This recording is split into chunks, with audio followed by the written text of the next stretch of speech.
बिटिसिनि इयुन मोनथाया सोर जागोन?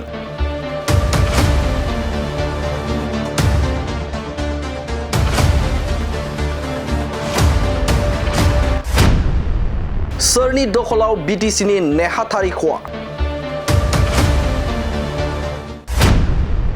सोर गानगोन बिटिसिनि मुकुटखौ आरो 35 लाखनिबो गोजौआव सुबुं थानाय बिटिसिखौ सालायगोन?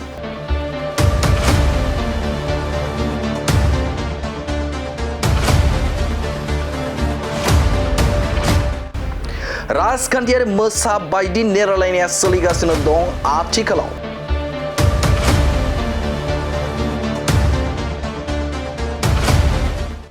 राजखान्थियारि गोहो जुजिलायनाय हाबाफारिया सोलिनो हमबाय।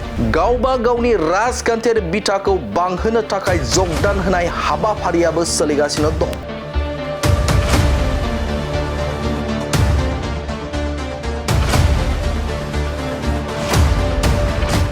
राजखान्थियारि बाथ्रा दान्थेलायनायनि दाहारआबो सोलिनो हमबाय।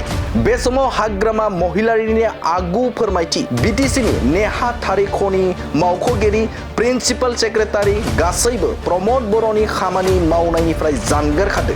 मानोना बिपिएफआनो सरकाराव फैगोन 100% रोखा। ओपेन आरो आमार अफिसारসকলেও যিকোনো ডিপাৰ্টমেণ্টেল অফিচাৰসকলক আমি অনুৰোধ কৰিছোঁ যে প্ৰমোদ বড়োৰ ফেচাত যাহাতে अर्डार बा सेंसन निजे जों हारसिंनो जुजिगोन बिजेपि राजखान्थि हानजायाबो हारसिंनो जुजिगोन होननानै बुंखाबाय। नाथाय इउपिपिएलआ हारसिं जुजिनो बुंनो हायाखै। इउपिपिएल এতিয়া আমি অকলে নিৰ্বাচন খেলিম বুলি কওকচোন একবাৰ পারে নাকি সাহস আছে কিন্তু বিজেপি নিজে আরামসে কই ললে। এটাতো ইউপিপিএল অকলে আছে জিখাই পেলে দেখাওকচোন। बिटिसिआव राजखान्थि दोलोनि पजिशना बिपिएफआ सेथि, नैथियाव बिजेपि आरो थामथियाव इउपिपिएल आरो इउपिपिएलआ लाथिख' मासि मोनगोन। আমি যেটো জানো বিজেপি পজিশনটো আজিৰ দিনত বিপিএফৰ নেক্সটতে বিজেপি এন্টায়াৰ বিটিচিৰ যেটো পলিটিক্স राजनीति इउपिपिएल 0। बेराफारसेजों आसामनि मन्त्रि उरखावगोरा ब्रह्मनि थोंजों बाथ्रा हाग्रामा महिलारिया हारसिं जाबाय। हारसिङैनो बिसायख'थि गेलेयाब्ला राहा गैया। हाग्रामा महिलारी अकलहरिया হৈ গৈছে। অকলে ইলেকশ্যন নেখেলিলে কাৰ লগত খেলিব? তাৰ লগততো কোনেও যোগদান নকৰে। সি অকলহৰীয়া হোৱা মানুহটো অকলহৰীয়া যাবই লাগিব। কোনো মানুহ সহযোগী নাপায় নহয়। जों दा एलायन्सआव दं। बे एलायन्सआ फैगौ 2026 मायथाइसिम थागोन। बेखौ नोजोर बोना जों एलायन्सनि मानखौ फालिगासिनो दं। দল ৰাজনৈতিক দল ইলেকশ্যন খেলিবৰ কাৰণে ওলাই আহে। কোনোবা এলায়েন্সত আহিলে আহি আমিও চেষ্টা কৰিম, কিন্তু এলায়েন্সত নাহিলেও অকলে খেলিব লাগিব। অকলে খেলিবৰ কাৰণে আমি দুয়োটা ধৰণৰ প্ৰস্তুতি চলাব লাগিব। কিন্তু এতিয়া কথাটো হৈছে কি বিজেপিৰ লগত আমাৰ এলায়েন্স 2026 চনত। हाग्रामा महिलारिया जिएसपि राजखान्थिखौ आखायाव लानो नागिरदों। जाय जिएसपिआ हाग्रामा महिलारिनि खुंथाय गोहोखौ गाज्रि मोननानै जिएसपि दादोंमोन, अब्ला बिथांनि सिमाङा मा जागोन? এই নৱশৰণীয়াক লগত লৈছে। ইণ্টাৰেষ্টিংলি নৱশৰণীয়া হাগ্ৰামাৰ বিৰুদ্ধে আন্দোলন কৰিয়ে নৱশৰণীয়া হৈছিলে, অৱৰোহ হৈছিলে।